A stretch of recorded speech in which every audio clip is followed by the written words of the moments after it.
ça préserve les bronches, en fait, ça évite qu'elles deviennent dures à force d'être serrées. Merci de m'avoir reçu en consultation, docteur.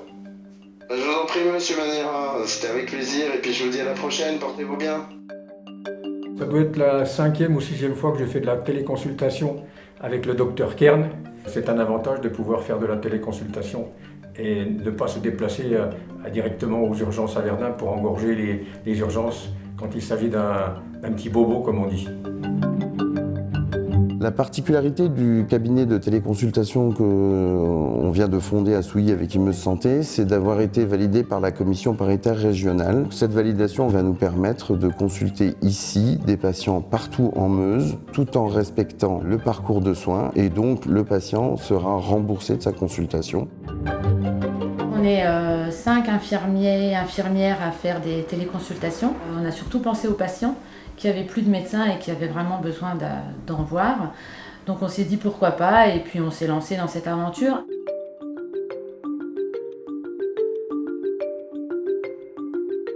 C'était très rapidement fait la réflexion que notre population cible était âgée, parfois isolée et probablement assez peu technophiles. Dans ces conditions et en se calquant sur des modèles qui existaient déjà, on a opté pour une solution qui soit une téléconsultation assistée. Ils seront dans un lieu dédié à la téléconsultation avec l'équipement nécessaire et surtout accompagnés d'un professionnel de santé.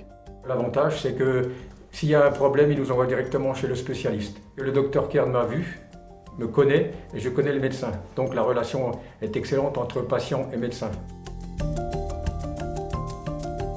Pour réaliser sa première partie de téléconsultation, le téléassistant dispose de matériel, à savoir des chariots de téléconsultation totalement équipés. On a le stéthoscope cardiaque, le stéthoscope pulmonaire, l'otoscope, et puis on a aussi un petit téléphone portable qui fait office de caméra quand on veut vraiment regarder soit dans la gorge, soit une plaie.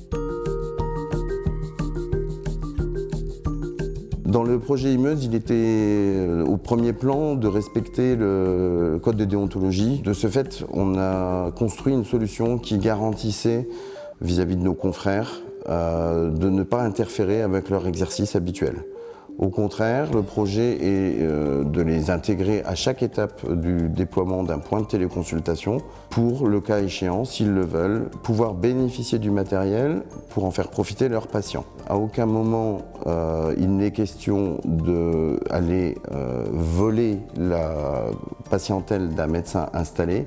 Et en aucun cas, il n'est question de détourner des patients qui ont déjà un médecin traitant. Et c'est l'objectif du cabinet de Souilly où nous sommes aujourd'hui, d'avoir une solution de recours en cas de débordement du médecin local, en cas aussi éventuellement d'un médecin qui a besoin d'un jour de congé dans la semaine ou parfois une petite semaine de vacances quand il se l'autorise. C'est un système qui est bon pour l'avenir parce qu'on va certainement avoir d'ici plusieurs années des déserts médicaux.